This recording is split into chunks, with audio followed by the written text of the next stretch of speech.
Durante 7 años, nadie escuchó su voz. Algunos decían que era mudo. Otros, que simplemente no tenía nada que decir. Pero la verdad era mucho más profunda, y cuando alguien finalmente lo escuchó, cambió la vida de todos. Mateo nació en un pueblo pequeño, rodeado de montañas y silencio. Desde bebé era tranquilo, demasiado tranquilo. Sus padres notaron que, a diferencia de otros niños de su edad, Mateo no balbuceaba ni intentaba formar palabras. A los 2 años, no hablaba. A los 3, ni una palabra. El silencio se volvió una presencia constante en su hogar, una sombra que crecía día a día. Sus padres comenzaron a preocuparse, visitando médico tras médico en busca de respuestas. Pero la respuesta era siempre la misma: dale tiempo. Esas palabras, aunque bien intencionadas, se volvieron una carga pesada para la familia. El tiempo pasaba, y Mateo seguía en su mundo de silencio. Cuando llegó el momento de ir al jardín de infantes, la diferencia se hizo aún más evidente. Los otros niños corrían, gritaban, reían. Mateo observaba. En los juegos grupales, nadie lo elegía. Durante la hora del cuento, mientras todos hacían preguntas, él permanecía callado. Poco a poco, los otros niños comenzaron a evitarlo. No era solo cosa de niños. Los adultos, maestros y padres de otros alumnos lo miraban con una mezcla de pena e incomodidad. Algunos susurraban a sus espaldas, preguntándose qué le pasaba a ese niño raro. Mateo podía no hablar, pero entendía.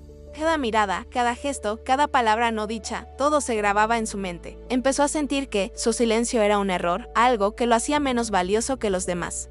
Nadie lo maltrataba abiertamente. Es cierto, pero la indiferencia puede ser igual de dolorosa. Era como si fuera invisible, como si no existiera realmente para el mundo que lo rodeaba.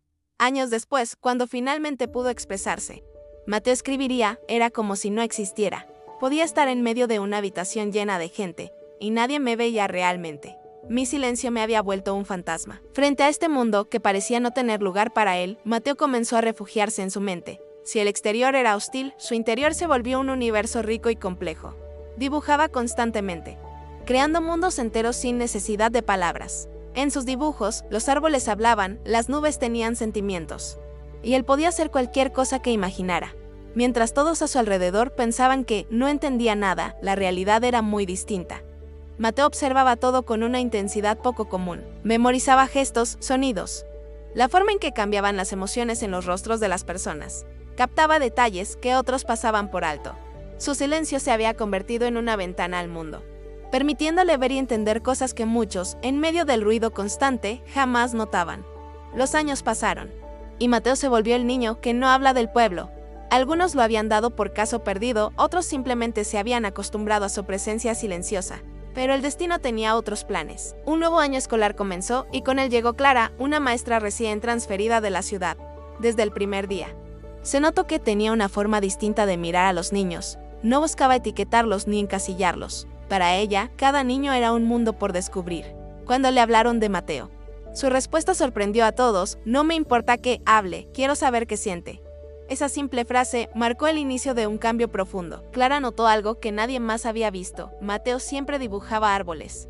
No eran árboles comunes. Cada uno era distinto, único. Algunos parecían tristes, con ramas caídas y hojas marchitas. Otros irradiaban luz y vida. Clara entendió que esos dibujos eran el lenguaje de Mateo, su forma de comunicarse con el mundo. Un día, tomó una decisión. Le dejó a Mateo un papel con una simple pregunta: ¿puedes dibujar cómo te sientes hoy? Al día siguiente, encontró la respuesta: un árbol completamente seco, sin hojas, con ramas retorcidas. Clara sintió que se le encogía el corazón, pero no se rindió. Cada día le dejaba la misma pregunta, y cada día Mateo respondía con un dibujo. Poco a poco, el árbol fue cambiando. Aparecieron pequeños brotes, luego hojas tímidas, hasta que un día, después de semanas, Mateo entregó el dibujo de un árbol lleno de vida, con flores y pájaros en sus ramas. Clara entendió el mensaje. Había logrado conectar con Mateo de una forma que nadie más había intentado. No lo forzó a hablar, no lo presionó. Simplemente le dio un espacio seguro para expresarse. Una tarde, mientras Clara limpiaba el aula después de clases, escuchó algo que la dejó paralizada. Una voz suave, casi un susurro: gracias. Se dio vuelta y vio a Mateo sentado en su lugar de siempre, dibujando como si nada hubiera pasado. Pero esa palabra, esa simple palabra, lo cambió todo. Después de 7 años de silencio, alguien había tocado su alma lo suficiente como para que Mateo sintiera la necesidad de expresarse con palabras. A partir de ese momento, el cambio fue gradual pero constante. Mateo comenzó a hablar solo con Clara al principio. Eran conversaciones cortas, a veces solo palabras sueltas, pero cada una estaba cargada de significado. Luego, poco a poco, empezó a interactuar con un compañero de clase, luego con otro, hasta que un día, durante una lección, levantó la mano para responder una pregunta. El silencio que siguió fue ensordecedor. Todos lo miraban asombrados. Pero Mateo, con voz temblorosa pero firme, dio su respuesta. No era fluido, es cierto. Cada palabra parecía costarle un esfuerzo enorme, pero cada una salía con un sentido profundo, como si hubiera sido cuidadosamente elegida. Años después, Mateo explicaría, no tenía miedo de hablar, tenía miedo de no ser entendido. Cada palabra que guardé durante años tenía un peso enorme. No podía simplemente soltarlas sin pensar, a medida que Mateo se abría al mundo. El mundo descubría algo asombroso, tenía un talento oculto. Años de observación silenciosa le habían dado una memoria prodigiosa. Podía recitar párrafos enteros de libros que solo había visto una vez. Su forma de pensar, moldeada por años de silencio y reflexión interna, era única y valiosa. Los maestros comenzaron a notar que, aunque Mateo hablaba poco, cuando lo hacía, sus ideas eran profundas y originales. Su perspectiva, formada desde los márgenes, ofrecía soluciones que nadie más veía. El cambio no se limitó a la escuela. En casa, sus padres redescubrieron a su hijo. Largas conversaciones nocturnas revelaron un mundo interior rico y complejo que siempre había estado ahí esperando ser descubierto. A los 15 años, la historia de Mateo había trascendido los límites del pequeño pueblo. Fue invitado a dar una charla sobre inclusión escolar en una conferencia educativa, parado frente a cientos de educadores. Mateo habló con una elocuencia que sorprendió a todos. Al terminar su discurso, miró directamente a Clara, quien estaba entre el público, y dijo, «Gracias por no rendirte conmigo». La ovación que siguió fue ensordecedora. No había un solo ojo seco en la sala.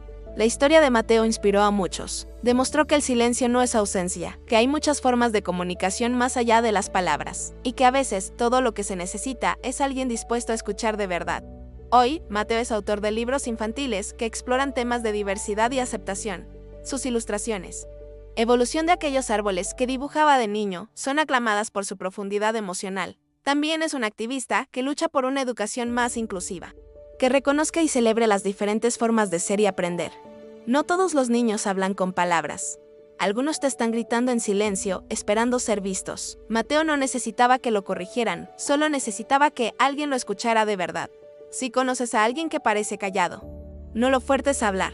Invítalo a sentirse seguro, porque a veces el alma más ruidosa es la que no ha dicho ni una palabra. En el silencio de Mateo había un universo entero esperando ser descubierto. Y quizás, en el silencio de alguien cerca de ti, haya otro mundo maravilloso esperando que alguien lo escuche.